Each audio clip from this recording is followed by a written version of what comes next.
Lectura de la carta a los Hebreos. Hermanos, ahora nuestro sumo sacerdote, Cristo, le ha correspondido un ministerio tanto más excelente cuanto mejor es la alianza de la que es mediador. Una alianza basada en promesas mejores. Si la primera hubiera sido perfecta, no habría lugar para una segunda. Pero les reprocha: mirad que llegan días, oráculo del Señor, en que haré con la casa de Israel y con la casa de Judá una alianza nueva. No como la alianza que hice con sus padres, cuando los tomé de la mano para sacarlos de Egipto. Ellos fueron infieles a mi alianza, y yo me desentendí de ellos, oráculo del Señor. Así será la alianza que haré con la casa de Israel, después de aquellos días, oráculo del Señor. Pondré mis leyes en su mente y las escribiré en sus corazones. Yo seré su Dios y ellos serán mi pueblo. Y no tendrán que enseñar uno a su prójimo, el otro a su hermano, diciendo: conoce al Señor, porque todos me conocerán, del menor al mayor, pues perdonaré sus delitos y no me acordaré ya de sus pecados. Al decir alianza nueva, declaro antigua la anterior, y lo que envejece y queda anticuado está para desaparecer. Palabra de Dios. La misericordia y la fidelidad se encuentran. La misericordia y la fidelidad se encuentran. Muéstranos, Señor, tu misericordia y danos tu salvación. La salvación está cerca de los que lo temen, y la gloria habitará en nuestra tierra. La misericordia y la fidelidad se encuentran. La misericordia y la fidelidad se encuentran. La justicia y la paz se besan. La fidelidad brota de la tierra y la justicia mira desde el cielo.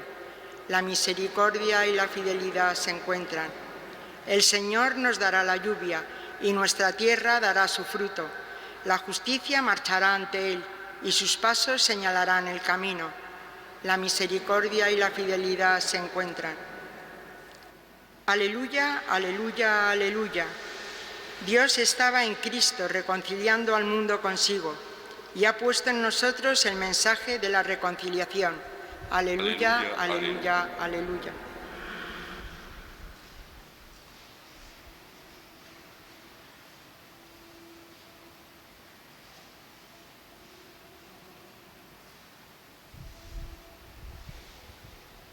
El Señor esté con vosotros. Lectura del Santo Evangelio según San Marcos.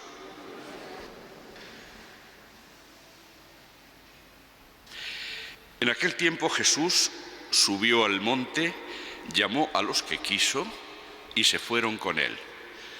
E instituyó 12 para que estuvieran con él y para enviarlos a predicar, y que tuvieran autoridad para expulsar a los demonios. Simón, a quien puso el nombre de Pedro, Santiago el de Zebedeo y Juan, el hermano de Santiago, a quienes puso el nombre de Boanerges, es decir, los hijos del trueno, Andrés, Felipe, Bartolomé, Mateo, Tomás, Santiago el de Alfeo, Tadeo, Simón el de Caná y Judas Iscariote, el que lo entregó.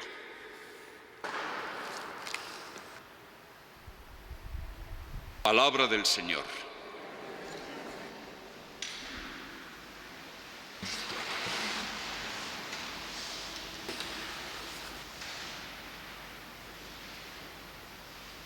Esta carta, dedicada o destinada a los hebreos, como la conocemos, es evidente que está tratando de convencer a los judíos que todavía no habían aceptado a Jesús como el Mesías, para que se den cuenta de que efectivamente Jesús supera todo lo anterior y por lo tanto en él se cumplen las antiguas promesas y profecías.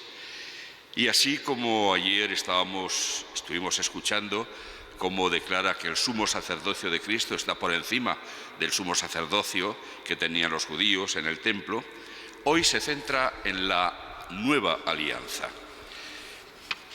Esa alianza que Jesús declara que realiza, una alianza nueva y eterna justamente en el momento de instituir la Eucaristía. El momento está evidentemente elegido a propósito. En aquella primera alianza, la que hace el Señor con el pueblo de Israel en el monte Sinaí, se hizo, como todas las alianzas, también había habido una primera alianza con Abraham, mediante el derramamiento de sangre. En aquellos momentos era pues sacrificando animales, sacrificando de alguna manera la vida para mostrar la seriedad de quienes constituían esa alianza. Aquí, en el momento en que Cristo instituye la nueva y eterna alianza, también hay derramamiento de sangre, pero no de animales. Cristo entrega su propia sangre. Acaba de decir Jesús: este es el cáliz de mi sangre, sangre de la alianza nueva y eterna, como vamos a repetir dentro de unos momentos. Hay una nueva alianza, definitiva ya. ¿Por qué? Pues hemos escuchado cómo el autor de la carta a los Hebreos hablaba de cómo ya en la antigüedad, en el Antiguo Testamento, los profetas habían denunciado la falta de fidelidad del pueblo de Israel a aquella primera alianza. No fue efectiva porque el pueblo de Israel no la hizo suya. La tenían, pero estaba escrita, como hará también la comparación, en tablas de piedra, mientras que la nueva alianza que promete el Señor la escribirá no en tablas de piedra, sino en los corazones. Hemos escuchado que esa alianza que hará aquellos días, dice: pondré mis leyes en su mente y las escribiré en sus corazones. Yo seré su Dios y ellos serán mi pueblo. Por esas palabras, con esa forma de hablar, está dando a entender que quienes acepten su alianza, la nueva alianza, recibirán la ley no de manera externa, sino que la interiorizarán. Es decir, no serán preceptos que se les dicen desde fuera, pero que a lo mejor rechazan desde dentro, sino que serán ellos mismos los que hagan suyas las palabras de Dios o la ley de Dios. Con esto se nos está diciendo de alguna manera que el cristiano que no se identifica con la voluntad de Dios difícilmente puede ser cristiano, difícilmente se puede llamar así. Todo aquel que la ley de Dios la ve como una imposición hecha desde fuera, desagradable, antipática, pues no se puede llamar cristiano en realidad, porque no ha interiorizado la ley. No ha aprendido a querer lo que Dios quiere y odiar lo que Dios odia. Que en definitiva ese es el proceso que se tiene que dar en la conversión de alguien que realmente ha creído en Dios como su Salvador. Si Dios es el que me salva, este es el proceso lógico, por lo tanto lo que me dice viene dado para salvarme y por lo tanto, ¿cómo no lo voy a querer? Claro que lo quiero, aunque resulte difícil. Tantas cosas hay difíciles en esta vida que se aceptan pensando en una finalidad grande, alta, superior. Pues lo mismo aquí, lo mismo aquí. En el Evangelio hemos escuchado la llamada de Jesús a los 12. Y de nuevo vamos a encontrarnos con la misma idea. Instituyó 12, dice el evangelista Marcos, para que estuvieran con él y para enviarlos a predicar. Primero, para que estuvieran con él. Después serían enviados a predicar. Evidentemente, a predicar lo que primero han oído y asimilado. No podemos de ninguna manera pensar en las personas de Pedro o Andrés o Santiago o Juan, cuando ya son enviados a predicar, que lo que estuvieran haciendo es decir de memoria cosas que habían aprendido, pero que ellos no vivían. Cuando ponen en riesgo su vida, es más, cuando efectivamente van a entregar su vida, como Cristo la había entregado por ellos, es cuando podemos descubrir con mayor claridad que lo que están diciendo, aquello de lo que están hablando, no es algo que sea externo a ellos, es algo que les brota del corazón. Es decir, es una ley que ya ellos han interiorizado, han hecho suya, porque la han asimilado de Jesús a quien amaban. Y de nuevo hay que decir que difícilmente habrá un cristiano si no está enamorado de alguna manera de Jesucristo. Difícilmente, porque se trata precisamente de eso, y Él nos lo descubre también en la sobremesa de la última cena. Yo soy la vid y vosotros sois los sarmientos. Si no estáis unidos a mí, no podéis dar fruto. Pasa como con la rama que se arranca del tronco, y eso es un espectáculo que tenemos ahora mismo en nuestras calles. Montones y montones de ramas que han sido arrancadas por el peso de la nieve y ya no van a poder volver a dar hojas ni fruto ninguno. Ya su destino es secarse y arder en el fuego. Separadas del tronco no son nada. Solo las ramas que están unidas al tronco pueden dar fruto. Solo los cristianos que están unidos a Jesucristo afectiva y efectivamente pueden dar fruto. Por eso es por lo que de nuevo nos encontramos con la interiorización. La fe en Jesucristo lleva necesariamente a una identificación con Él, a un deseo de imitación, la imitación de Cristo, el tratar de calcar en nuestros corazones sus mismos sentimientos.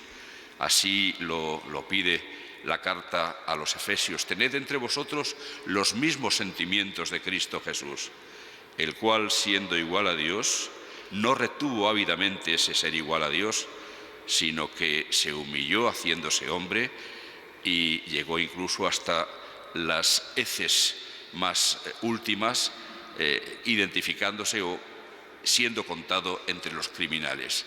Por eso Dios lo levantó y le dio el nombre sobre todo nombre. Un recorrido que también nosotros tenemos que hacer. Desde la soberbia y el orgullo, frutos del pecado original, tenemos que aprender a reconocer nuestra pequeñez, nuestra humildad, junto con nuestra Madre la Virgen, para poder ser ensalzados por el Señor. Y para poder dar frutos, para que el Señor pueda realizar en nosotros obras grandes, como las realizó en María. Pues bien, todo esto nos da, diríamos, la respuesta al gran problema que supone la dispersión, la rotura de la unidad de la Iglesia en 1000 pedazos. Eso ha ocurrido históricamente, pues, por los pecados de los seres humanos, el orgullo y la soberbia y el pretender cada uno tener toda la razón sin escuchar y sin comprender a los otros, y todo eso ha llevado a la ruptura, a las graves rupturas que ahora mismo nos hacen menos creíbles en medio del mundo, porque Jesús efectivamente había dicho en su oración que hace al Padre después de la institución de la Eucaristía: Padre, que sean uno para que el mundo crea. Si no somos uno, no nos extrañe que el mundo no crea. Si nos ve a cada uno con nuestras ideas, nuestra dureza de corazón, nuestra falta de comprensión y de amor a los demás, nos van a decir, como es lógico: bueno, ¿y qué tiene de especial vuestra fe? Vosotros habláis del amor, pero no vivís del amor. Anunciáis esto, pero no lo vivís. Habláis de la alegría de la resurrección, pero no vivís alegres. Habláis del desprecio de las cosas del mundo, pero vosotros agarráis a las cosas del mundo igual que los demás. Es evidente que la conversión, que desde el principio anuncia y pide Jesús, es la única solución para este problema y prácticamente para todos los problemas del mundo. Necesitamos efectivamente convertirnos. Este año comenzaremos muy pronto, a mediados del mes que viene, falta ya menos de un mes, el tiempo de Cuaresma, tiempo en el que una vez más se intensifica esa llamada a la conversión. Tenemos que tener muy claro que cada uno de nosotros tiene que emprender un camino de vuelta a la casa del Padre, porque nos alejamos mucho con nuestras formas de pensar y sobre todo de actuar. Nos alejamos mucho. Llegamos a esa dureza de corazón que el profeta acusaba al pueblo de Israel cuando anuncia esa nueva alianza. Pidamos al Señor y a nuestra Madre la Virgen que nos ayude a abrir el corazón a esos preceptos del Señor, a esa palabra de Dios, que es la que continuamente nos muestra el camino y a la que continuamente tenemos que estar prestando atención para mirarnos en ella como en un espejo y descubrir las manchas o los defectos que tenemos encima y corregirlos.